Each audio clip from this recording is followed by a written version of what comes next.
नमस्कार दोस्तों, स्वागत है आपका स्टडी फॉर सिविल सर्विसेज में। यूपी ट्रिपल एससी पीटी की तैयारी कर रहे हैं तो फ्री वाला हमारा टेलीग्राम जरूर ज्वाइन कर लीजिएगा, जिसका कि पूरा नाम है UP triple SC PET by study for civil services, यानी कि @UP triple SC PET by study for civil services, बिना किसी स्पेस के, ना कोई अंडरस्कोर है। लगातार उसमें यूपी ट्रिपल एससी पीईटी से जो सिलेबस है जितनी भी, उसको पिक्स के फॉर्म में दे रहे हैं, बिल्कुल शॉर्ट पिक्स है। उतना अगर आप जो है कर लेंगे, काफी कुछ जो जितना भी पीटी में जीएसजी के करंट अफेयर है, सारी जो है हम लोगों की तैयारी हो जाएगी। उसी में टेस्ट सीरीज का भी लिंक मिलेगा, क्विज भी उसी में चालू कर दिया है। लगातार उसको फॉलो करके रखिए, लगातार आपके लिए लगे हुए हैं, आप देख रहे होंगे।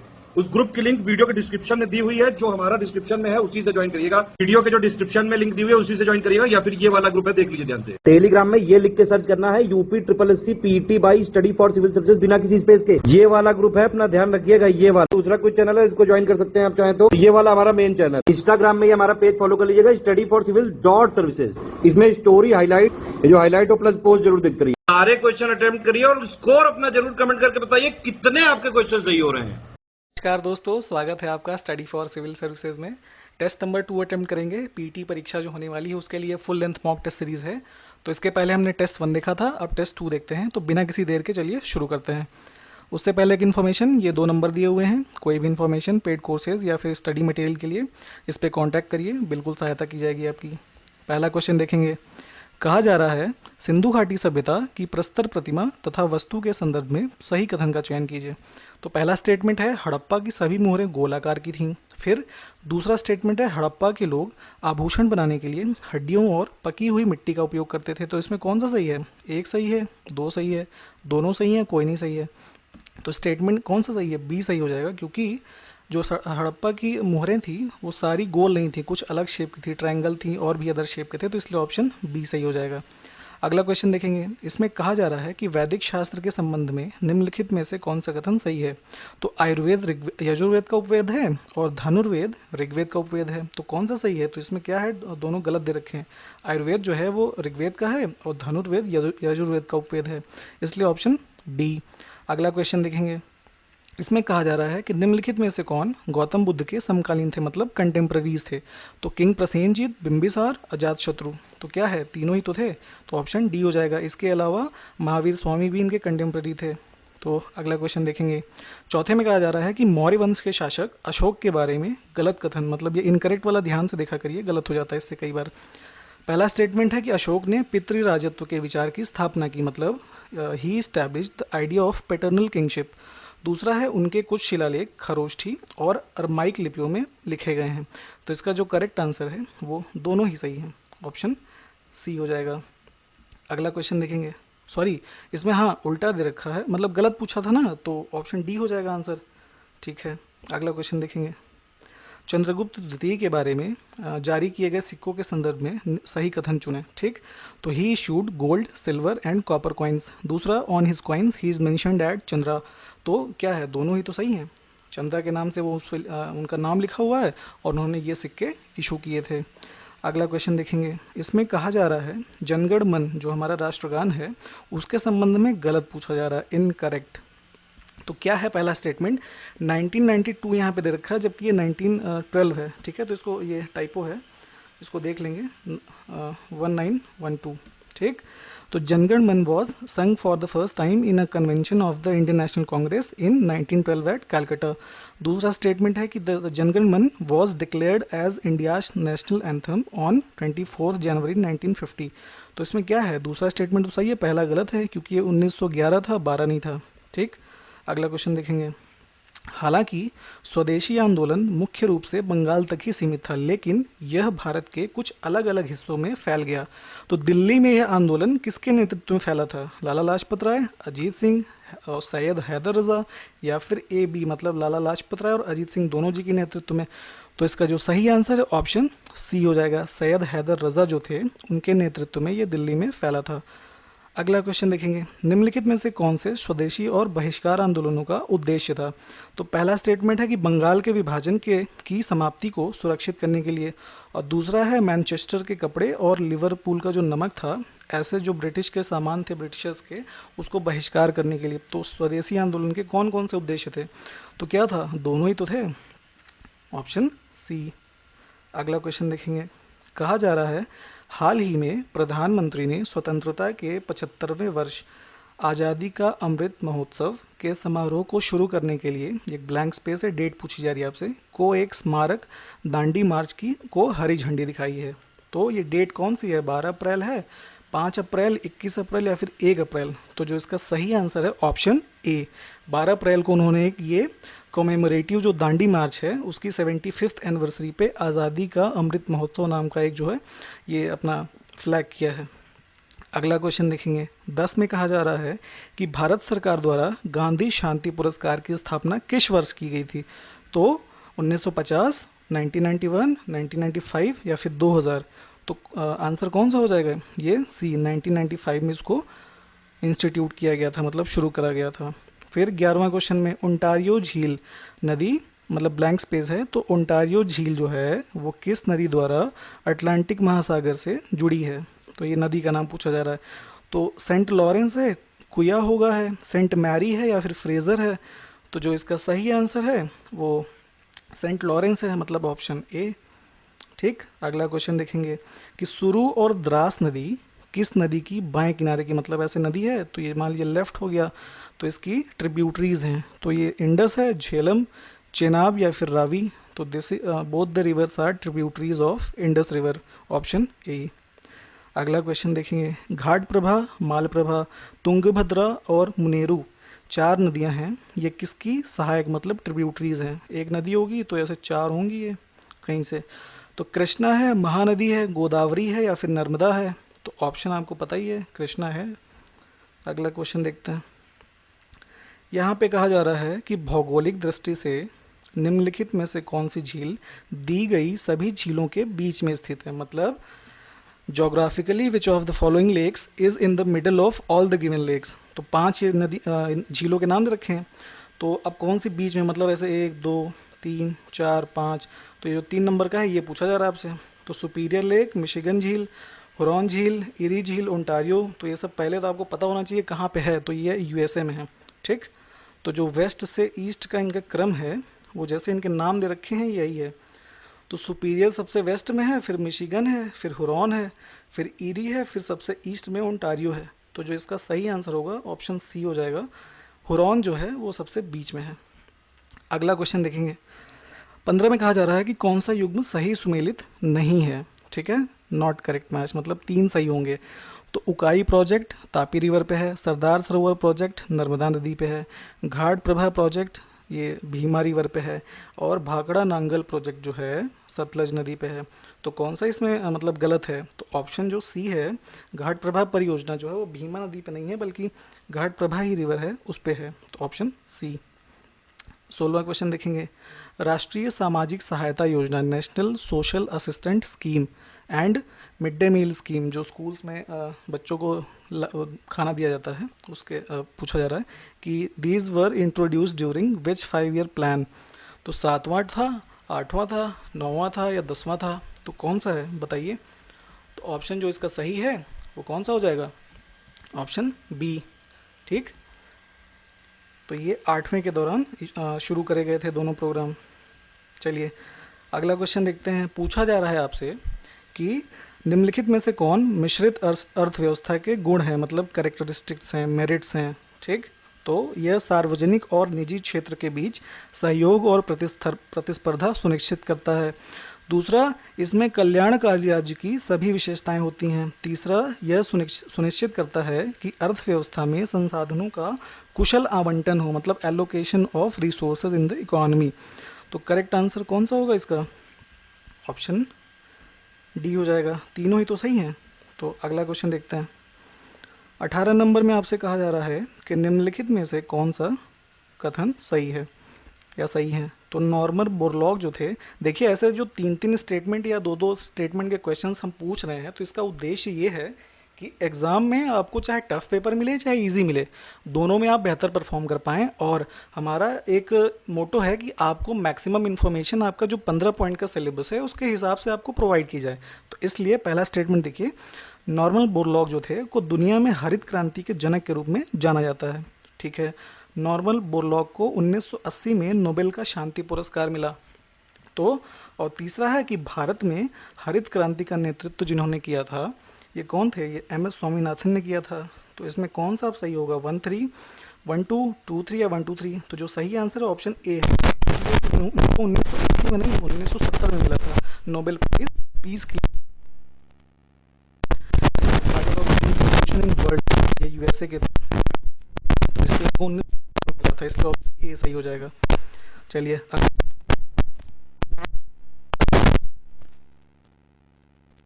Cattle and dairy Hindi literature है, ग्रामीण विकास मतलब रूरल डेवलपमेंट या शहरी विकास। तो जो इसका सही है, नाम से आपको पता चल रहा होगा कि गोपाल मतलब दूध दही और मजा होता है, तो मवेशी।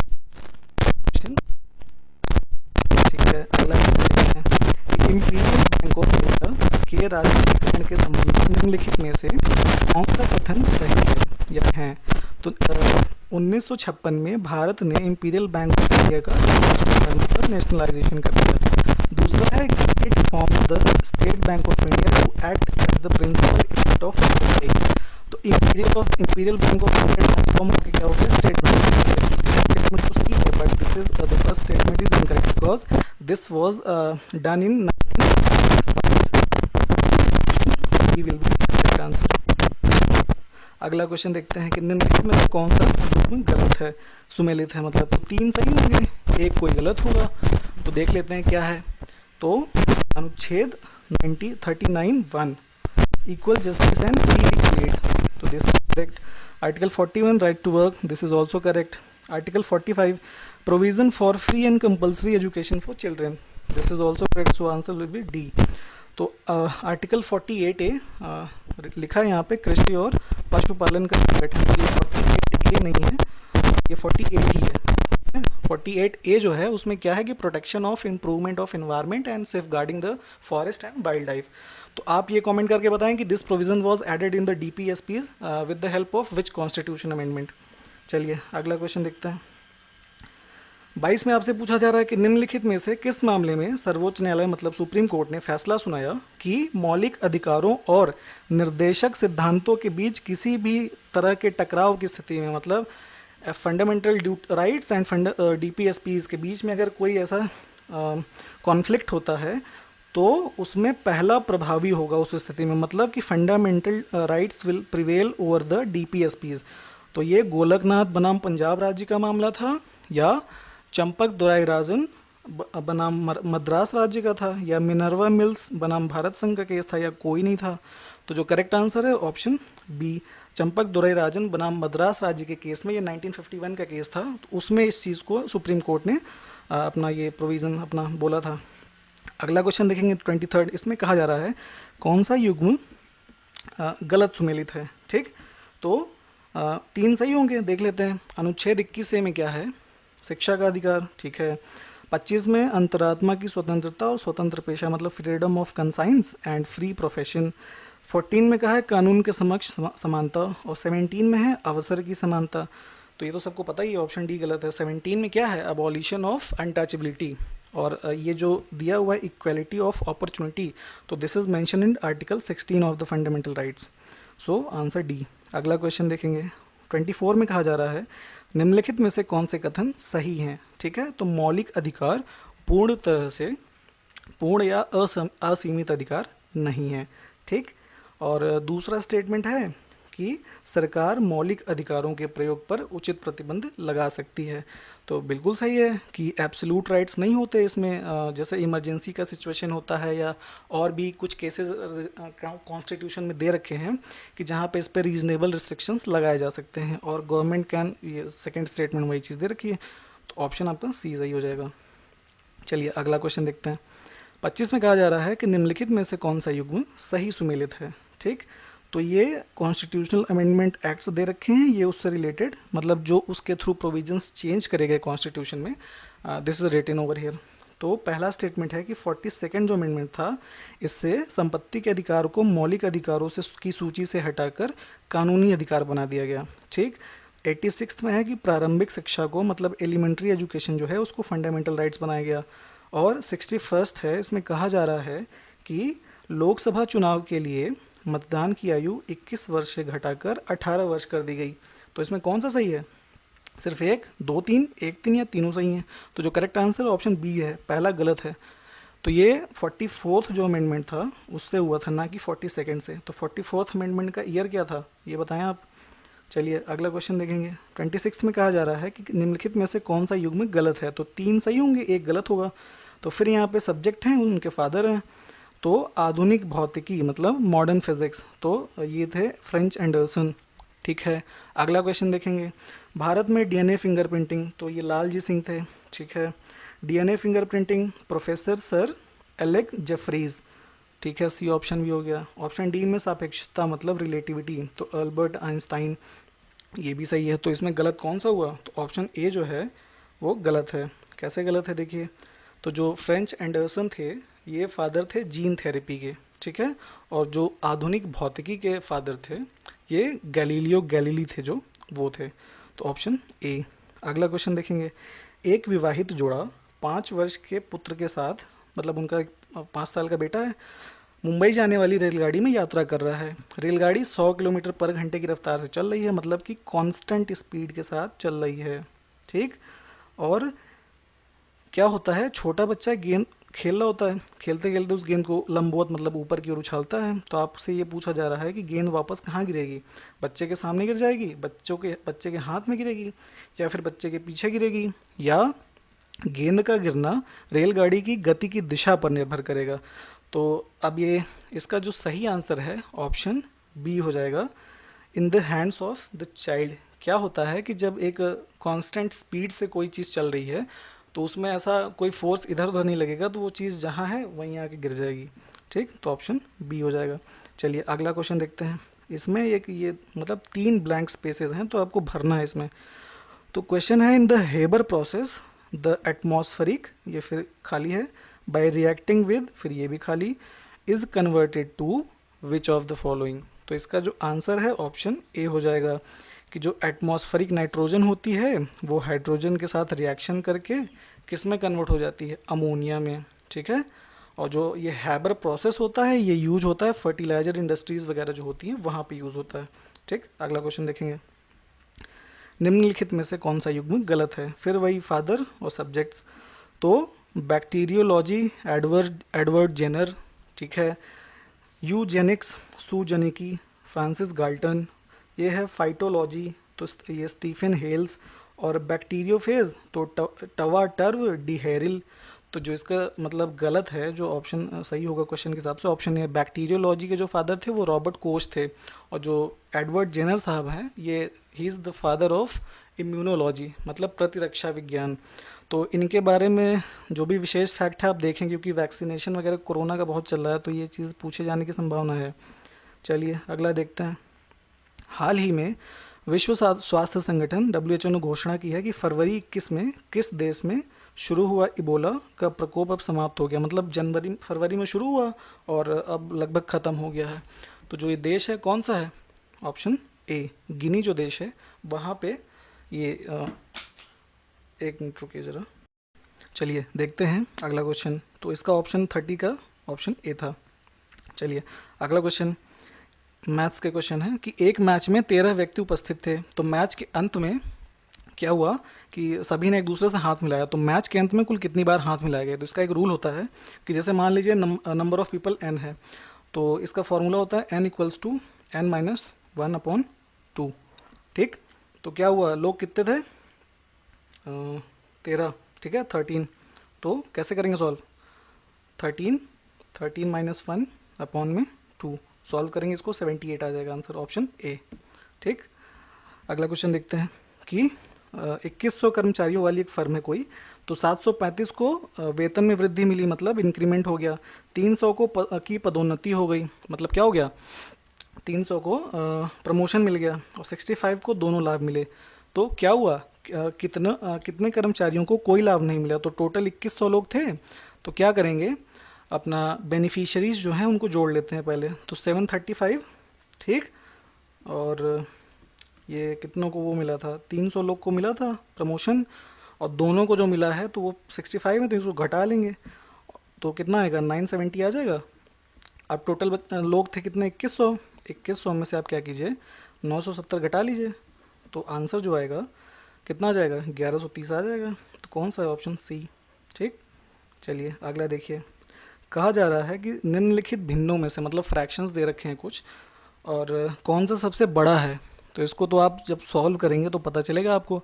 फिलहाल जो इसका आंसर है वो 9/8 है, क्योंकि ऐसे ही देखिए कि ये एक बार तो कम से कम जाएगा, 1.125 इसका आंसर आएगा, और बाकी के क्या है कि छोटे हैं तो वो पहले ही पॉइंट में चले जा रहे हैं, ठीक है, तो सब छोटे ही तो हो गए, तो इसलिए ऑप्शन सी। चलिए अगला देखिए, इसमें पूछा जा रहा है कि निम्नलिखित को हल करिए, दे रखा है क्वेश्चन। तो ये क्वेश्चन क्या है, ये जो यहाँ पे अंडर रूट है ये पूरा ऐसे है, अंडर रूट 49/64 माइनस 1/6।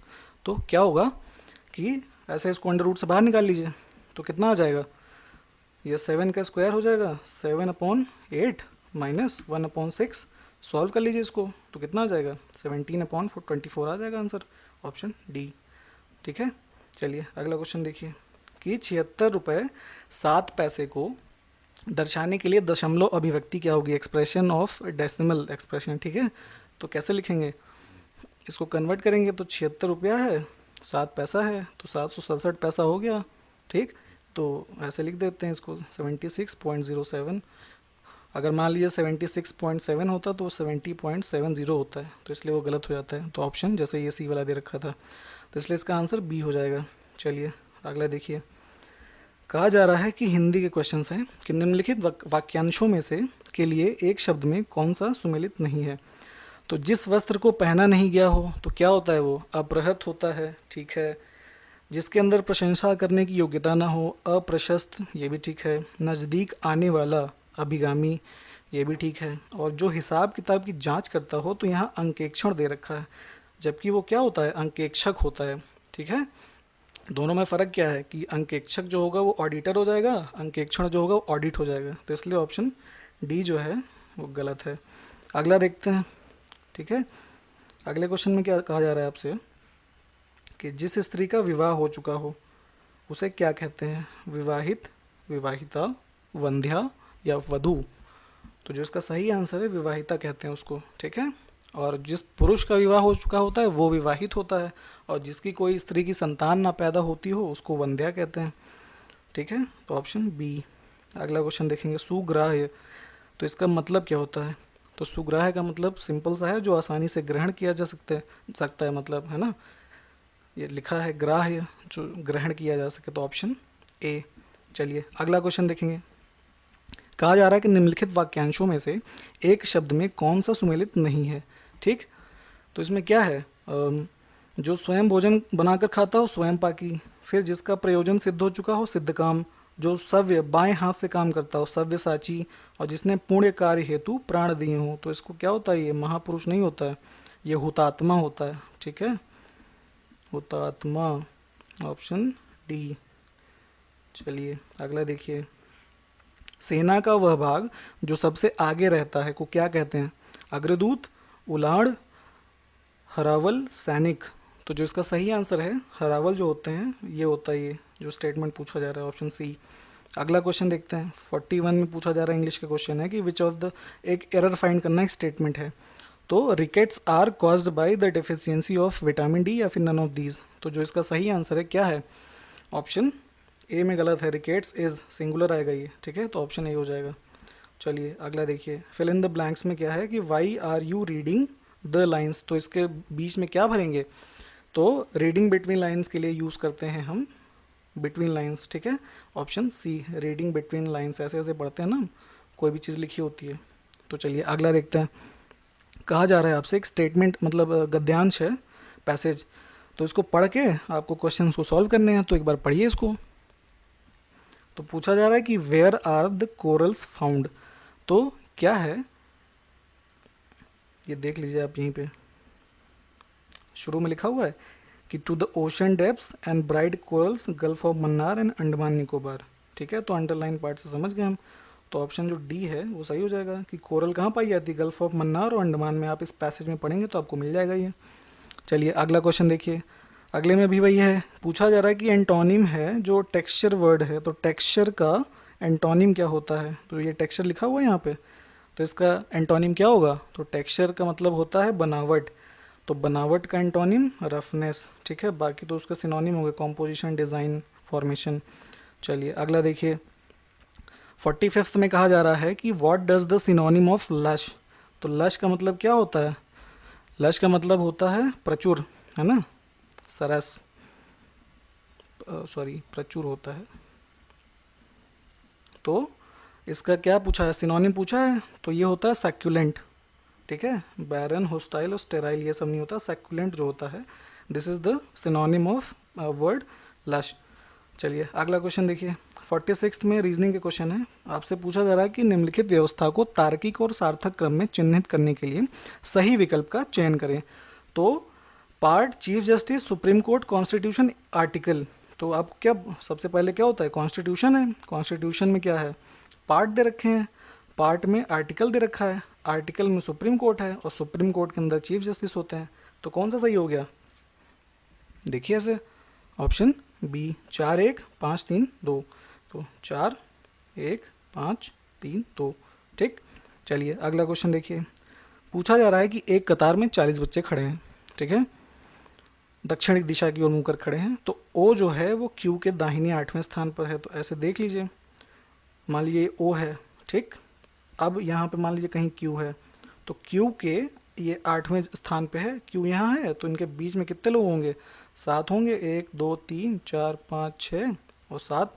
ठीक, फिर क्या है, तो अब पूछा जा रहा, बोल रहा है उसी में कि क्यू के दाहिने 8वें स्थान, मतलब ओ जो है, ये था ओ, क्यू के दाहिने 8वें स्थान पर है, और एफ जो एफ के बाएं 14वें स्थान पर है। तो मतलब एफ के बाएं क्यू होगा, एफ मान लीजिए ये हो गया, तो 14वें स्थान पे कौन है, क्यू। ठीक, तो क्या हुआ, तो अब पूछ रहा है कि उस पंक्ति में एफ और ओ के बीच कितने बच्चे हैं। तो एफ ये है, ओ ये है, तो 7 लोग यहाँ हो गए, 8वां ये खुद है, ये 9 हो गया। ठीक, तो ये 14वें स्थान, मतलब इनके बीच का यहाँ से यहाँ तक डिफरेंस 14 है। तो कितने लोग बचे, 14 में से 9 गए, तो कितने, 5 बच्चे बचे। तो ऑप्शन कौन सा सही हो जाएगा, ऑप्शन बी सही होगा। ठीक है, चलिए अगला क्वेश्चन देखिए, मानसी के पिता रवि की एक बहन है जिसका नाम कविता है और जिनके बेटे ललित की बहन का नाम दिशा है। तो रवि की माँ का दिशा के पति से, मतलब दिशा के पिता से क्या संबंध है। तो यहाँ देख लीजिए, ये वाला फिगर समझेंगे, ये रवि है, ये उनकी क्या नाम है, बहन कविता है, कविता के पति हैं कोई, और कविता की ये का जो बेटा है ललित, दिशा उसकी बहन है, दिशा, फिर दिशा के पिता ये हैं। तो आपसे पूछा क्या जा रहा था, पूछा जाता कि रवि की माँ का दिशा के पिता से क्या संबंध है। तो रवि की माँ कौन है, देखिए, रवि की माँ का दिशा के पिता ये हैं, तो ये इनकी सास हैं, तो ऑप्शन बी हो जाएगा। ठीक, ये, चलिए अगला देखिए, 49 में कहा जा रहा है आपसे कि दिए गए विकल्पों में से 3 एक निश्चित तरीके से समान है, हालांकि एक विकल्प अन्य 3 की तरह नहीं है। तो इसमें से उस विकल्प का चयन करें जो अन्य 3 से मतलब भिन्न है। तो कैसे सॉल्व करेंगे इसको, यहाँ देख लीजिए, तो जेड वी एक्स पहला जो दे रखा था, तो जेड से वी के बीच में -4 का डिफरेंस है, और वी से एक्स में क्या है, 2 हो जाता है प्लस। तो ऐसे ही सब का देखेंगे तो निकल के क्या आ रहा है कि जो बी ऑप्शन है एल जे के में, तो एल और जे के बीच में -2 का ही गैप है, जबकि सब जगह -4 का गैप है, तो इसलिए ये वाला जो है वो ऑड हो जाएगा। तो ऑप्शन कौन सा है सही, ऑप्शन बी। चलिए अगला देखिए, 50 नंबर में कहा जा रहा है कि 15/1/1996, ठीक है, से 10/5/1996 दोनों दिनों का समावेश, मतलब 15 तारीख और इधर की 10 तारीख, तो टोटल इन दिनों की संख्या कितनी है। तो क्या करेंगे, तो जनवरी में 15 जनवरी से मान लीजिए 31 जनवरी तक ले लीजिए, तो कितने दिन आ गए, 17 दिन आ गए। और 1996 जो है, इसको पहले चेक कर लीजिए कि लीप ईयर तो नहीं है, तो 4 से ये कट जाएगा, तो दिस इज लीप ईयर। तो लीप ईयर में फरवरी 29 दिन की होती है, तो 17 29, फिर मार्च में 31, फिर अप्रैल में 30, और फिर मई में कितने दिन है, 10 मई तक है, 10 मई है, जोड़ लीजिए, तो टोटल जो दिन की संख्या आ जाएगी 117 आ जाएगी, ऑप्शन बी। चलिए अगला देखिए, यहाँ पे करंट अफेयर्स के क्वेश्चन है। पूछा जा रहा है कि जून 2021 में किस राज्य ने यूके यूनाइटेड किंगडम को जीआई प्रमाणित जर्दालू आम की पहली वाणिज्यिक खेप का निर्यात किया? जर्दालू आम को जो एक्सपोर्ट किया गया है तो कौन सा राज्य है, कहाँ से किया गया? तो ये बिहार से किया गया, ऑप्शन डी। चलिए अगला देखिए कि हाल ही में केंद्रीय आवास एवं शहरी कार्य मंत्रालय द्वारा किस तिथि को India smart cities award contest 2020 के विजेताओं की घोषणा की गई? ठीक, तो ये कौन सी डेट थी? तो जो इसका सही आंसर है ऑप्शन डी, 25 जून को ये स्मार्ट सिटीज़ का जो अपना अवार्ड कॉन्टेस्ट है इसकी घोषणा करी गई है। तो इसमें आप ये बताइए कि इसमें कौन सा जो शहर है उसको फर्स्ट प्राइज़ मिला है और यूपी का इसमें क्या परफॉर्मेंस रहा, आप ये हमें बताइए ज़रा। चलिए अगला देखते हैं। 53rd में कहा जा रहा है कि अखिल भारतीय उच्च शिक्षा सर्वेक्षण आईशी, ठीक है, 2019 और 20 की रिपोर्ट के अनुसार भारत में सकल नामांकन अनुपात ग्रॉस एनरोलमेंट रेशियो मतलब कितने प्रतिशत दर्ज किया गया है? तो जो इसका सही आंसर है ऑप्शन ए है, 27.1% है जो ये रजिस्टर किया गया है।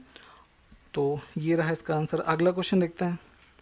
चलिए, केरल सतत विकास लक्ष्य, एक मिनट रुके, हाँ, केरल सतत विकास लक्ष्य भारत सूचकांक 2021 में कितने स्कोर के साथ शीर्ष पर है? तो सस्टेनेबल डेवलपमेंट गोल्स में ये कितने स्कोर के साथ टॉप पे है? तो इसका जो स्कोर था 75 था and this is on the top position. तो आपको ये बताइए कि ये किसके द्वारा इशू करा जाता है, मतलब रिलीज़ किया जाता है ये sustainable development goal India index किसके द्वारा इशू किया जाता है? चलिए अगला देखिए कि हाल ही में 6 भारतीय स्थलों को यूनेस्को की संभावित, है ना, विश्व धरोहर स्थलों की संभावित सूची में जोड़ा गया है। तो उन 6 में से ये कौन से, मतलब तीन में से कौन है वो जो उन 6 में है? ठीक, तो पहला है कि मराठा सैन्य वास्तुकला, दूसरा है भेड़ा घाट लमेता घाट नर्मदा घाटी में, और तीसरा है हायर बेनकल का महापाषाण स्थल। तो पहला तीसरा है, दूसरा है, या फिर तीनों ही है? तो जो इसका करेक्ट आंसर है तीनों ही हो जाएंगे। ठीक, इसके अलावा जो 3 साइट और हैं वो कौन सा है? सतपुड़ा के जो टाइगर रिजर्व है मध्य प्रदेश में वो है, बनारस के जो घाट हैं वो है, और जो क्या नाम है ये कांचीपुरम के टेम्पल्स हैं तमिलनाडु के, वो इसमें शामिल है। तो ये 1 साल के लिए टेंटेटिव लिस्ट में होंगे, उसके बाद ये परमानेंटली इंक्लूड हो जाएंगे। चलिए अगला देखिए, पश्चिम बंगाल के वर्तमान मुख्यमंत्री कौन है? ममता बनर्जी ने किस निर्वाचन क्षेत्र से विधानसभा चुनाव लड़ा? काफ़ी चर्चा में रहा है, वो अपना चुनाव भी हार गई थी। तो ये कौन सी सीट थी? नंदीग्राम की सीट थी। चलिए अगला देखिए, हाल ही में भारत के पहले डिजिटल विश्वविद्यालय का उद्घाटन किस राज्य में किया गया? कहाँ करा गया है? कर्नाटक में, तमिलनाडु, केरला या फिर गुजरात? तो सही आंसर कौन सा है? केरला। वहाँ के जो गवर्नर हैं आरिफ मोहम्मद खान, उन्होंने ये करा था। चलिए अगला देखते हैं। 58 में कहा जा रहा है कि भारत और पाकिस्तान के बीच स्थायी सिंधु जल आयोग जो परमानेंट इंडस वाटर कमीशन है उसकी 2 दिवसीय 116वीं बैठक 23 से 24 मार्च 2021 को कहाँ संपन्न हुई? किस स्थल पे? न्यू दिल्ली, लाहौर, कराची या फिर गांधीनगर? तो correct answer is new Delhi, option A. चलिए अगला क्वेश्चन देखिए, ये हाल ही में इसरो द्वारा सतीश धवन अंतरिक्ष केंद्र शार से कुल 19 उपग्रहों को सफलतापूर्वक लॉन्च किया गया है। तो इस प्रक्षेपण में निम्नलिखित में से किस प्रक्षेपण वाहन का उपयोग किया गया? मतलब जो व्हीकल था इसरो का कौन सा था? तो जो इसका सही आंसर है ऑप्शन सी, PSLV C-51।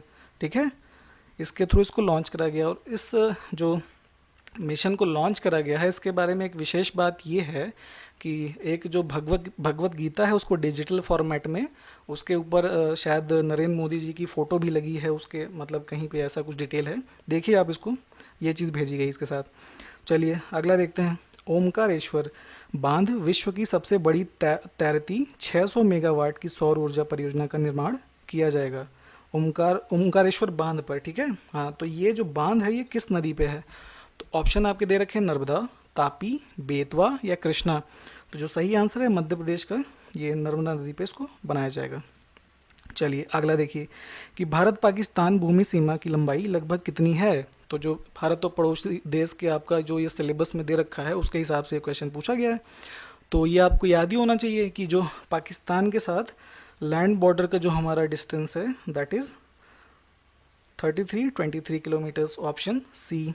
और जो 4096 है ये बांग्लादेश के साथ है, और जो ये वाला है ये चाइना के साथ है, और 1751 जो है वो आई गेस नेपाल के साथ है जी। तो चलिए अगला देखते हैं। निम्नलिखित देशों को दक्षिण से उत्तर की ओर व्यवस्थित करें और नीचे दिए गए कूट से सही उत्तर चुनें। तो अब डायरेक्शन आपको देखनी है, तो क्या होगा, सबसे पहले आपका जो दक्षिण में है तो क्या है, आपका फिजी है, ठीक। फिर जो आपका है मलेशिया है, फिर क्या है, कंबोडिया है, और सबसे ऊपर लाओस है। तो ऑप्शन डी सही हो जाएगा।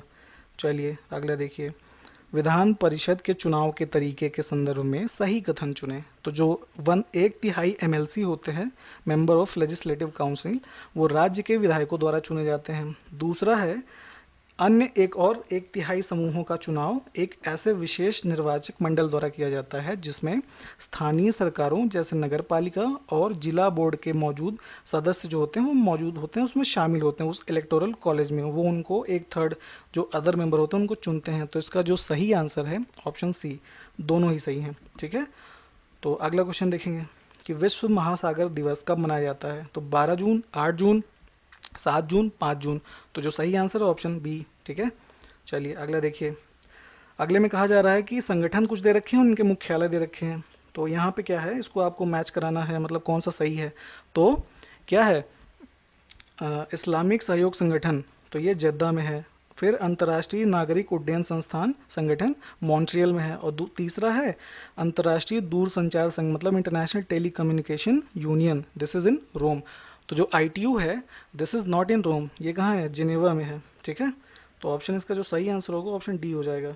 और this is one of the oldest organisation under you can say under before United Nations, ठीक है। ये 1965 में बना था। चलिए अगला देखते हैं कि निम्नलिखित में से कौन सा नृत्य उत्तर प्रदेश राज्य से संबंधित नहीं है। तो यूपी में कौन कौन सा नृत्य होता है, नौटंकी होती है, गढ़वाली होती है, रासलीला होती है, कजरी होती है। तो गढ़वाली जो है वो उत्तराखंड में होता है, तो यही ऑड है। और झोरा, छपेली, ऐसे बहुत सारे होते हैं जो यूपी में होते हैं। और गढ़वाली, कुमायूनी, कजरी, झोरा वहाँ भी उत्तराखंड में भी होता है, रासलीला भी होता है, ठीक। तो ऑप्शन भी हो जाएगा। चलिए अगला देखिए, 4 मई 2021 को कोविड-19 मामलों में वृद्धि के बाद IPL 2021 के टूर्नामेंट को अनिश्चित काल के लिए निलंबित कर दिया गया था। तो इस सीजन के जो बाकी 31 मैच बचे हैं कहाँ खेले जाएंगे। तो इंडिया में ही खेले जाएंगे, कतर, यूनाइटेड अरब अमीरात या फिर साउथ अफ्रीका। तो जो करेक्ट आंसर है UAE में खेला जाएगा। ये कब खेला जाएगा, तो जो सितंबर या अक्टूबर के टाइम के आसपास इसको खेला जाएगा। चलिए अगला देखिए कि भारत द्वारा अंटार्कटिका में स्थापित निम्नलिखित अनुसंधान केंद्रों का सही कालानुक्रम चयन करें। तो कौन सा हो जाएगा, ऑप्शन बी हो जाएगा। सबसे पहले ये था, फिर ये, ठीक। तो ऑप्शन बी हो जाएगा। चलिए अगला देखिए कि निम्नलिखित में से कौन स्थलीय पारिस्थितिकी तंत्र का उदाहरण नहीं है, मतलब विच of the following is not an example of terrestrial ecosystem, forest, grassland, crop field या फिर डेजर्ट। तो जो इसका सही आंसर है क्रॉप फील्ड, बिकॉज ये क्या है, मतलब जो ये क्या बोलते हैं अपना क्रॉप फील्ड एक्वेरियम जिसमें मछली रखते हैं, तो these are considered as man made ecosystems, not an terrestrial ecosystem. Terrestrial ecosystem में क्या क्या आ गया आपका, फॉरेस्ट, ग्रासलैंड, डेजर्ट, ठीक है। और जो एक्वेटिक इकोसिस्टम होते हैं उसमें पॉन्ड आती है, लेक, वेटलैंड, रिवर, एस्चुरी, ये सब उसके एग्जाम्पल होते हैं, ठीक। चलिए अगला देखते हैं कि फ्लाई ऐश के संबंध में सही कथन चुनें। तो पहला क्या है, यह एक प्रकार का सस्पेंडेड पार्टिकुलेट मैटर है। दूसरा है it is the by product of burning pulverised coal in thermal power plants. तो कौन सा स्टेटमेंट सही है, तो दोनों ही सही हैं, ठीक है। तो ऑप्शन सी सही हो जाएगा। चलिए अगला देखते हैं, एक स्टेटमेंट गद्यांश है, इसके आधार पर आपसे प्रश्न पूछे जाएंगे 71 से 75 तक। तो आप इसको पढ़ें, उसके बाद इसको सॉल्व करते हैं। तो 71 में कहा जा रहा है कि निम्नलिखित में से कौन सी स्थूल वस्तु नहीं है। तो क्या है स्थूल वस्तु, तो यहाँ देखिए मोटर, महल, फिर सड़क, हवाई जहाज, पोशाक, अच्छा भोजन, ये तथा इनके समान सारी अन्य वस्तुएं स्थूल वस्तुएं, स्थूल संस्कृति नहीं सभ्यता के समान, ऐसा कुछ यहाँ पे दे रखा है। तो इसमें से कौन सा इसके मतलब इसमें नहीं है। तो जो इसका सही आंसर है, अच्छा भोजन भी स्थूल में है, महल भी है, मोटर भी है, पर घड़ी नहीं है, ठीक, जो माने गद्यांश में हमारे दिया नहीं है। तो इसलिए ऑप्शन डी। अगला क्वेश्चन देखेंगे, कहा जा रहा है कि सभ्यता वह चीज़ है जो हमारे पास है, संस्कृति वह गुण है जो हम में व्याप्त है। तो यह कहावत किस भाषा में कही गई है? तो देखेंगे आप कि इसी हमारे गद्यांश में कि अंग्रेजी में कहावत है कि सभ्यता वह चीज़ है जो हमारे पास है और संस्कृति वह गुण है जो हम में व्याप्त है। तो किस भाषा के ये इंग्लिश में हो गया, ऑप्शन सी। चलिए अगला देखते हैं। इसमें कहा जा रहा है कि पोशाक पहनने और भोजन करने में जो कला है वह कौन सी है? तो जो ऑप्शन इसका होगा संस्कृति, संस्कृत, पाश्चात्य, सभ्यता।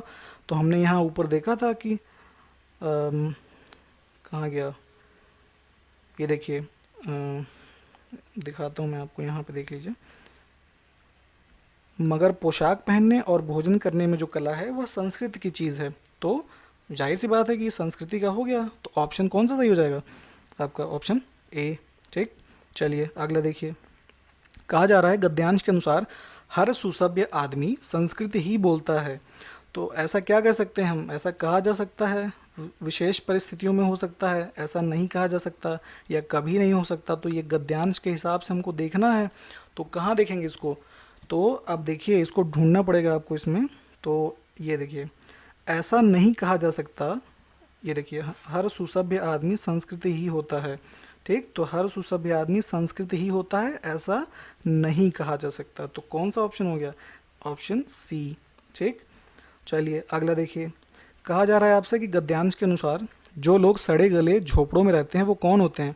तो वे दूसरों के दुख से दुखी होते हैं, फिर वे दूसरों का दुख दूर करने के लिए वे खुद मुसीबत उठाने को तैयार रहते हैं, फिर जिनके पास काफ़ी कपड़े भी नहीं होते। और डी है उपरोक्त में से सभी। तो क्या है देख लेते हैं यहाँ पे। देखिए जो लोग सड़े गले झोपड़ों में रहते हैं, जिनके पास काफ़ी कपड़े भी नहीं हैं, ना कपड़े पहनने के अच्छे ढंग उन्हें मालूम होते हैं, लेकिन फिर भी उनमें विनय और सदाचार होता है, वे दूसरों के दुख से दुखी तथा दूसरों का दुख दूर करने के लिए वे खुद मुसीबत उठाने को तैयार रहते हैं। तो ऑप्शन डी इसका सही हो जाएगा। चलिए अगला देखते हैं। एक दूसरा पैसेज है, इसमें कहा जा रहा है कि दिए गए गद्यांश के आधार पर, नीचे प्रश्न 76 से 80 तक आपको देखना है, तो इसको पढ़िए एक बार, उसके बाद इसको सॉल्व करते हैं। तो क्या कहा जा रहा है गद्यांश में? किसके द्वारा यह कहा जा रहा है कि समाज की आधी से अधिक पत्नियां दुखी हैं? तो कहाँ से कहा जा रहा है ये? उन पतियों, मतलब उन पत्नियों के पतियों द्वारा, लेखक द्वारा, स्वयं उन महिलाओं द्वारा, या फिर समाज द्वारा। ठीक है, तो अब इसको पैसेज को पढ़ेंगे तो इससे आपको यहाँ निष्कर्ष मिलेगा। देखिए कि हम लोग अपनी पत्नियों के सिवा उन अनेक विवाहिताओं को जानते हैं जिनसे हमारी भेंट मुलाकात होती है, अथवा जिनके चढ़ते उतरते मिजाज की कहानियाँ हमारे कानों में पड़ा करती हैं। इस सारी जानकारी से यह मज़े में कहा जा सकता है कि समाज की आधी से अधिक पत्नियां खींची हुई हैं, विवश हैं और लाचार हैं। तो इन पंक्तियों से यही निष्कर्ष निकलता है कि यह कथन लेखक का है, सॉरी समाज का नहीं था, लेखक का था। हाँ ठीक है, ऑप्शन बी। चलिए अगला देखिए। यहाँ पे कहा है कि समाज की विवाहिताओं जिन्हें हम अपेक्षया सुखी और शांत समझते हैं, उनमें से कुछ वेदना को वेदना नहीं समझती। इसका कारण क्या है? तो क्या है इसका कारण? कि शायद इसलिए कि उनकी अनुभूतियों के वातायन अभी बंद हैं। दूसरा, शायद इसलिए कि परंपरा ने उन्हें यही सिखाया है। ऑप्शन सी है कि दोनों ही सही हैं, ए और बी, और डी में क्या है? कोई नहीं है। तो जो इसका सही मतलब आंसर है तो क्या है? ऑप्शन सी है, दोनों ही तो सही हैं। कि देखिए यहाँ पे देखिए, कुछ वे हैं जो वेदना को वेदना नहीं समझती, शायद इसलिए कि परंपरा ने उन्हें यही सिखाया है, और शायद इसलिए कि उनकी अनुभूतियों के वातायन अभी बंद हैं। तो ये उन्हीं विवाहित महिलाओं के बारे में बात है, तो ऑप्शन सी सही हो जाएगा। चलिए अगला देखिए। कहा जा रहा है कुछ विवाहिता ऐसी भी हैं जिनका दाम्पत्य जीवन सुशांत है। तो इसका क्या कारण है? तो इसका क्या है? उनकी अनुभूतियों के वातायन अभी बंद हैं, ये होगा नहीं। ये पहले क्वेश्चन में देखें हम, पति पत्नी दोनों एक साथ नहीं रहते, ये कारण हो सकता है। दूसरा है कि पति पत्नी दोनों समझदार हैं, या चौथा इनमें से कोई नहीं। तो सही आंसर है जो पति पत्नी हैं और दोनों समझदार हैं। देखिए यहाँ पे कहीं लिखा हुआ है कि जिनका दाम्पत्य जीवन इसलिए सुशांत है क्योंकि वे दोनों प्राणी समझदार हैं। ठीक, ऑप्शन सी। चलिए अगला देखते हैं। वातायन शब्द का अर्थ क्या होता है? मस्तिष्क, प्रतीक्षागृह, रोशनदान, या फिर कमरा। तो आपको पता ही है कि वातायन मतलब जहाँ से हवा आती है, खिड़की, तो रोशनदान ही टाइप हो गया, ऑप्शन सी। चलिए अगला देखिए। उपर्युक्त गद्यांश का शीर्षक बताइए। तो क्या है? विवाहिताओं की मनः स्थिति, दुख, सुख, दाम्पत्य जीवन। तो इसका सही आंसर जो है क्या है? विवाहिताओं की मनः स्थिति के बारे में तो जिक्र किया जा रहा है शुरू से आखिरी तक। Option A. चलिए यहाँ से डीआई के क्वेश्चन देखेंगे। तो ये एक पाई चार्ट है, इसको देखिए, फिर इसके हिसाब से क्वेश्चन को सॉल्व करते हैं। तो कहा क्या जा रहा है कि पाई चार्ट में 5 विभिन्न ब्रांडों के मोबाइल की संख्या दर्शाई गई है और टोटल जो ये मोबाइल हैं कितने हैं, 1600। तो क्वेश्चन एक पूछा, मतलब 81 पूछा जा रहा है आपसे कि एप्पल ब्रांड के मोबाइलों की संख्या कितनी है। तो एप्पल का पहले कोड देख लीजिए। तो उससे पहले ये नीचे देखिए, यहाँ पे ये इधर देखिए, एप्पल का ये कलर है, थोड़ा छोटा है लेकिन ध्यान से देखिए। फिर भी आप देख लेंगे, एमआई का कलर ये वाला है, ओप्पो का कलर ये सामने ही है, वीवो का ये वाला है और सैमसंग का ये वाला है। ठीक, तो एप्पल का कोड कितना था 23% और मोबाइल है 1600। तो क्या करिए, 1600 के रेफरेंस में परसेंटेज में दिया है, इसको कन्वर्ट कर लीजिए। तो 23 अपॉन में 100, 1600। तो कितना आंसर आ जाएगा, 368 आ जाएगा, ऑप्शन सी। चलिए अगला देखते हैं। फिर पूछा जा रहा है कि what is the difference in number of mobiles of Vivo and Samsung. तो सैमसंग और वीवो के मोबाइलों की संख्या में कितना अंतर है। तो सैमसंग का कौन सा था, ये वाला था, और वीवो का कौन सा था, ये वाला था। तो 20% वीवो का है, 19% सैमसंग का है। तो दोनों में कितना अंतर होगा, 20 माइनस 19। ठीक, और अपॉन में 100 इंटू में 1600, क्योंकि 1600 मोबाइल है टोटल। ठीक, तो इसको सॉल्व जब करेंगे कितना आएगा, 16 आ जाएगा इसका आंसर। ठीक है, ऑप्शन सी। चलिए अगला देखिए। इसमें कहा जा रहा है कि the difference between the number of mobiles of Samsung and Oppo is same as the difference between which of the following brands. तो कहाँ गया, ओप्पो और सैमसंग, मतलब ओप्पो कौन सा है, ये वाला, सैमसंग कौन सा है, ये वाला। तो दोनों के बीच में डिफरेंस कितना, 19 माइनस 17 इक्वल्स टू 2। तो ऐसे ही किसी और दो में, तो ओप्पो एप्पल देख लेते हैं। ओप्पो ये है, एप्पल ये है, तो 23 में से 17 गया, कितना आ गया, 6 आ जाएगा। ये तो होगा नहीं। ठीक, वीवो ओप्पो देख लेते हैं। वीवो ओप्पो में क्या है, वीवो है आपका ये वाला 20, ओप्पो है 17। तो ये भी 3 का अंतर है इसमें, ये भी नहीं है। एमआई वीवो, एमआई ये वाला है, मतलब 21, वीवो कौन सा है 20, 1 का अंतर, ये भी नहीं। तो डी हो गया आंसर, ऑप्शन डी। डी में कितना है, एप्पल में है 23 और एमआई में है 21। तो 21 में से 23 में से 21 गया, 2 ही आएगा। ठीक, 2 इसका भी था, सैमसंग और ओप्पो का। हाँ, तो option D is the correct answer. चलिए अगला देखिए। 84 में है कि Apple mobiles are how much percent more than the Oppo mobiles. तो एप्पल के मोबाइल 23%, ओप्पो के मोबाइल कहाँ गए, ये वाले 17%। ठीक, तो कितना है डिफरेंस, 23 में से 17, 6 निकाल लीजिए, फिर 17 के रेफरेंस में निकाल लीजिए इसको, 100 से करेंगे कितना आ जाएगा, 35.29 आ जाएगा। चलिए, तो कौन सा है इसका ऑप्शन, बी। अगला देखते हैं। 85 में कहा जा रहा है कि what is the difference in number of mobile of Samsung and MI. ठीक है, एमआई एंड सैमसंग के बीच में कितना डिफरेंस है। तो एमआई वाला कौन सा था, एमआई वाला ये था, ये वाला, और सैमसंग कौन सा है, ये वाला 19। तो 2 का डिफरेंस है। ठीक, तो अभी आपने निकाला ही था, सॉल्व कर लेंगे इसको, 21, 19, 100 और 1600। तो कितना आ जाएगा, 2 आ जाएगा इसका आंसर, 32। हाँ, ऑप्शन बी। चलिए अगला देखिए। ये एक बार चार्ट है। ठीक है, इसको आपको देखना है, फिर इसके हिसाब से क्वेश्चन को सॉल्व करना है। 86 से 90 तक इसको देखेंगे। ठीक है, तो चलिए देखते हैं क्या है। पहले इसको आप सही से देखिए। तो यहाँ क्या है, ये जैसे ये जो लिखे हुए हैं, ये नंबर ऑफ मोटरसाइकिल है। फिर ये नीचे घंटे दे रखे हैं, आवर्स, 10 बजे से लेके रात के 10 बजे तक। ठीक, तो कह रहा है कि बार चार्ट में एक दिन में सुबह 10 बजे से रात 10 बजे तक पार्किंग में खड़ी बाइक की संख्या को दर्शाता है, मोटरसाइकिल की संख्या को दर्शाता है।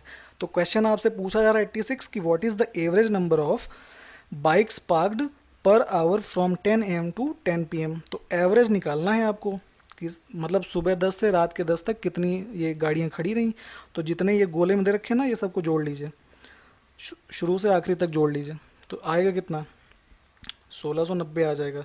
ठीक, और इसको डिवाइड किससे करेंगे, तो टोटल नंबर ऑफ कितने हैं आवर्स, 1 2 3 4 5 6 7 8 9 10 11 12 13, 13 से डिवाइड कर दीजिए, आंसर आपका 130 आ जाएगा। ठीक है, तो average number of bikes per hour from 10 AM to 10 PM is 130। Option A. चलिए अगला क्वेश्चन देखिए, 87 में कह रहा है कि at what time the percentage change in the number of parked bikes is the maximum. तो अब जैसे चार ऑप्शन दे रखा है तो इन्हीं चार में से देख लीजिए, 10 से 11 में ज़्यादा चेंज हुआ, 3 से 4, 12 से 1 या फिर 8 से 9। तो इसको कैसे करेंगे, तो मैनुअली देख लीजिए ये क्या है, 12 PM ये वाला है और 1 PM ये वाला है, तो 12 में थे 24 और यहाँ 238 हो गए। तो ऑप्शन सी का था। ऐसे 3 से 4 बजे वाला देखेंगे तो 3 बजे कहाँ गया, ये 2 के बाद 3, ये 50 है, ये थोड़ा नीचे छुप गया है लेकिन समझ जाएंगे आप कि कंटिन्यूअस लिखा हुआ है। और 4 बजे 45 हो गया, तो ये तो कम हो गया, ठीक है, बढ़ने का प्रतिशत ज़्यादा पूछा है ना। फिर 12 से 1 में देख लेंगे तो 12 बजे कितना था, 12 से 1 तो खैर हम देख ही नहीं, 10 से 11 वाला देख लीजिए, 10 में 252 थे, 11 में तो कम हो गए। और 8 से 9 रात वाला देखेंगे तो इसमें भी ज़्यादा थे, इसमें कम, तो ऐसा ही ये ज़्यादा है। फिर भी करके देखेंगे इसको तो कैसे होगा, यानी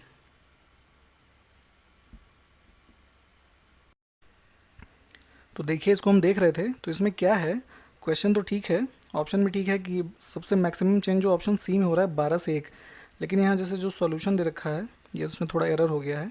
तो क्या करेंगे कि 12 से 1 में हमारा कितना चेंज हो रहा है, ये देखिए 1 बजे है हमारा 238 और 12 बजे 24, तो इसको सॉल्व कर लेते हैं। ठीक, तो कैसे करेंगे, तो यहाँ पे ये जो दे रखा है ये गलत है, तो 238 ठीक -24/24, तो कितना आ जाएगा, 214 आ जाएगा ये ऊपर। ठीक, इसमें यहाँ पे 100 का मल्टीप्लाई भी करेंगे हम, तो इसको 100 से करेंगे मल्टीप्लाई तो 21400, तो फिर 24 से जब इसको डिवाइड करेंगे तो इसका जो आएगा 891.66 आ जाएगा। ठीक है, परसेंटेज ये चेंज हुआ है, मतलब 24 था पहले, फिर बढ़ के 238 हो गया था। तो सही आंसर जो है वो सी ही है, तो इसको इस हिसाब से सॉल्व करेंगे जो मैंने आपको अभी बताया है। ठीक है, चलिए अगला देखते हैं। यहाँ पे क्या है, 88 में पूछा जा रहा है कि कितने घंटे के लिए पार्क की गई बाइक की संख्या दिए गए दिन के औसत से कम है। ठीक, तो दिन का औसत कैसे निकालेंगे, तो हमने 85 नंबर या 86 नंबर क्वेश्चन में निकाला था, उसमें क्या आया था, 1690 आया था टोटल दिन भर का एवरेज। फिर क्या करेंगे कि कितने घंटे के लिए पार की गई बाइक है ना दिन के औसत से कम है, तो इसको 13 से डिवाइड करेंगे। ठीक है, तो ये देखिए कितना आएगा, 130 आया था एवरेज। ठीक, तो उसके बाद क्या होगा कि अगर हम ग्राफ देखेंगे तो ऐसे देख लीजिए, 130 से कितनी संख्याएं कम हैं ये देखेंगे हम, तो 130 से ये तो ज़्यादा है, ये कम है, तो 1, फिर 2, फिर 3, फिर 4, 5, 6, 7 और 8, तो 8 घंटे ऐसे हैं जो दिन का एवरेज है 130 उससे कम है, तो सही आंसर होगा ऑप्शन ए।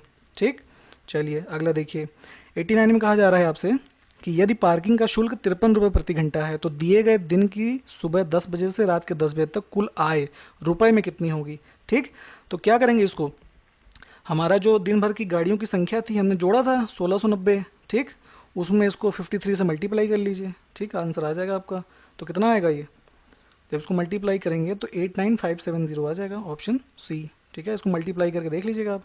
चलिए अगला देखते हैं 90 में क्या कहा जा रहा है कि फॉर हाउ मेनी आवर्स, मतलब कितने घंटे के लिए पार की गई बाइक की संख्या दिन के औसत से अधिक है। फिर वही जो भी पहले क्वेश्चन में था, तो टोटल मतलब दिन भर का एवरेज है 130, तो 130 से कितने ज़्यादा हैं, तो 130 से जाहिर सी बात है ये ज़्यादा है, 1 2 3 4 5, 5 घंटे हो गए, ऑप्शन ए। ठीक, चलिए अगला देखते हैं, ये टेबल है, टेबल के हिसाब से आपको क्वेश्चन सॉल्व करने हैं 91 से 95। तो कहा जा रहा है कि तालिका में 5 वर्षों में एक स्कूल में गणित, अंग्रेजी, इतिहास, कला पढ़ने वाली लड़कियों की संख्या दिखाई गई है। तो कितने हैं, 4 सब्जेक्ट हैं, 5 ईयर हैं और नंबर ऑफ गर्ल्स की संख्या है। तो पहला क्वेश्चन देखते हैं कि what is the percentage increase in the number of girls of history from 2016 से 2020। तो 2016 में हिस्ट्री में लड़कियां कितनी हैं 158 और 20 में कितनी होगी 58, तो कितने का इंक्रीज़ हुआ देख लेते हैं हम इसको सॉल्व करके। ठीक, तो ऐसे देखेंगे कैसे करेंगे इसको, 178 है 2020 में, फिर 158 है 2016 में और 158 से इसको कर देंगे डिवाइड, तो कितना आ जाएगा 12.65 आ जाएगा परसेंट। ऑप्शन कौन सा सही है, सी। चलिए अगला देखिए, कहा जा रहा है कि what is the simple annual growth rate of the number of girls of art from 16 to 20। तो 16 से 20 तक लाख के लड़कियों की संख्या की वार्षिक सामान्य वृद्धि दर में कितनी है। ठीक, तो कैसे करेंगे इसको, देख लीजिए 16 में क्या है, 8 में बच्चे 58, ठीक, और 20 में 100, नहीं किस में पूछा है, हाँ 20 में ही पूछा है। तो इसको कैसे करेंगे सॉल्व, देखिए यहाँ पे 8 का पूछा जा रहा है ना, तो ये वाला 58 नहीं, ये वाला इधर वाला है। तो 2020 में 58 है और 16 में कितना है, 42 है, ठीक, अपॉन में 42 इंटू 100, ठीक, तो कितना आ जाएगा 38.09% आएगा आंसर। ठीक, यहाँ तक आ गया। तो अब इंक्रीज देखना है हमको, तो इंक्रीज कितना हुआ, ये अपना किससे पूछा जा रहा है कि 4 वर्षों का इंक्रीज है इसमें, ठीक है। तो 39 को आप क्या कर लीजिए, 4 से डिवाइड कर लीजिए 38.09 को, तो आंसर जो आपका आ जाएगा 9.52 आ जाएगा। ठीक, ऑप्शन बी हो जाएगा। चलिए अगला देखते हैं। 93 में कह रहा है आपसे कि what is the ratio of average number of girls studying in math per year and average number of girls studying English per year. तो कैसे करेंगे कि मैथ की पहले लड़कियों की संख्या जोड़ लेते हैं, ठीक है। तो ये देखिए जोड़ेंगे कितना आएगा टोटल, यहाँ से यहाँ तक जोड़ लेंगे जब, अगर तो 388 आ जाएगा ये जोड़ लेंगे जब, और इंग्लिश में ऐसे ही जोड़ लेंगे, तो इंग्लिश में कितना आएगा, ये वाला जोड़ेंगे तो 712 आ जाएगा। तो रेशियो क्या हो गया, इसको ऐसे कर लीजिए 3388 712, तो इसको जब काटेंगे तो इसका आंसर आएगा ऑप्शन ए 97178, ठीक है। तो ये रेशियो हो जाएगा इसका। चलिए अगला देखिए। 94 में कह रहा है आपसे कि what is the percentage increase in the number of girls of math from 16 to 20। तो वही बात फिर, तो 16 में मैथ 58 और यहाँ 102, तो ये देख लीजिए, ठीक, 102 से 58 गया 58 और 100 से कर दीजिए तो 75.86, मतलब कितना है, ऑप्शन ए। चलिए अगला देखिए। 95 में कह रहा है कि 2020 में सभी विषयों में लड़कियों की संख्या कुल कितनी है। तो ये तो सिंपल सा है, ये 2020 है ये वाला, सबको जोड़ लीजिए, कितना आंसर आ जाएगा आपका 509 आ जाएगा, ऑप्शन बी आ जाएगा, ठीक है। चलिए अगला देखिए। एक नया टेबल है, इसमें 96 से 100 नंबर का है, बोल रहा है कि the table shows the distribution of number of people living in 8 different countries. तो क्या है ये, 8 कंट्री हैं ABCDEFGH करके, फिर distribution of number of people है, और पर कैपिटा इनकम है जो वो कितने में है, करोड़ डॉलर में है। तो अब टोटल जो पॉपुलेशन है वो कितनी है, 100 करोड़ की पॉपुलेशन है, पर कैपिटा इनकम का फॉर्मूला दे रखा है इन्होंने, टोटल GDP और upon capital population of country. ठीक, तो ऐसे हम क्वेश्चन चलिए देखते हैं क्या है। आपसे कह रहे हैं कि सबसे अधिक और सबसे कम आबादी वाले देशों के बीच की जनसंख्या में कितना अंतर, मतलब कि जो जनसंख्या का अंतर है वो करोड़ में है। ठीक, तो अब ऐसे आप यहाँ पे देखिए क्या है कि कंट्री बी में सबसे ज़्यादा लोग हैं 23%, और कंट्री एफ में देखिए 5% लोग हैं सबसे कम। तो अब टोटल पॉपुलेशन है 100 करोड़। ठीक, तो 23 माइनस 5 अपॉन में 100 इंटू में 100, ठीक, कितना आ जाएगा 18 करोड़, तो ऑप्शन ए। चलिए अगला देखिए। कहा जा रहा है कि what is the total GDP in crore dollars of country E. तो कंट्री ई कौन सी है, ये वाली, यहाँ पे क्या है 3260 है। ठीक, तो कैसे निकालेंगे इसको, तो यहाँ पे पॉपुलेशन कितनी है 8%, तो इसको थोड़ा करते हैं, तो ये 8 आया। ठीक, फिर मान लीजिए कंट्री ई की जो GDP है वो x ले लीजिए। ठीक, तो अब टोटल यहाँ पे पर कैपिटा इनकम क्या है, हाँ 3200, एक मिनट रुकिए, 3260 इक्वल्स टू x अपॉन 8। ठीक, तो x इधर आ जाएगा, तो 3260 इंटू 8 हो जाएगा, उसको सॉल्व करेंगे तो 2000 मतलब 26,080 आ जाएगा, इसका आंसर ऑप्शन बी हो जाएगा। चलिए अगला देखते हैं। 98 में कह रहा है कि what is the total GDP in crore dollars for the country with the 4th lowest पर कैपिटा इनकम। तो सबसे 4th जो लोवेस्ट है वो कौन सी कंट्री, तो सबसे कम थी ये 5%, फिर नहीं पर कैपिटा, सॉरी ये देखेंगे ये वाला, तो सबसे कम कहाँ है, सबसे कम ई में है, फिर इससे कम किसकी हो गई, ये हो गई, फिर इससे कम बी वाली हो गई, फिर इससे कम एफ वाली हो गई। ठीक है, तो नहीं एक मिनट में इसको ज़रा देख लूँ एक बार। तो ये वाला हम क्वेश्चन देख रहे थे, इसमें क्या है कि एक्चुअली थोड़ा टाइपो है, चौथा नहीं, ये तीसरे कंट्री का पूछ रहे हैं, ठीक है, थर्ड लोवेस्ट। तो इसमें सबसे कम है ये वाला ई, फिर जी, फिर है डी। तो डी का हम देख लेते हैं यहाँ पे, ठीक। तो डी में क्या है, यहाँ पे जो उनकी, ये देखिए 16% पॉपुलेशन है, और जो ये पर कैपिटा इनकम है वो 5840 है। तो अब इसको इसी हिसाब से सॉल्व कर लेंगे। तो डी का हो गया ये 100 इंटू 16, तो ये कन्वर्ट हो गया, 16 आ गया। फिर जीडीपी एक्स हो गई, तो मान लीजिए per capita income 5840 equals to X upon 16। तो एक्स इक्वल्स टू ये 5840 अब इंटू 16। तो सॉल्व कर लेंगे तो 93440 आंसर जो आएगा ऑप्शन डी, ठीक है। तो इसको ये थोड़ा देखेंगे, यहाँ पे फोर्थ नहीं, ये थर्ड है, ठीक है, थोड़ा टाइपो है, थर्ड।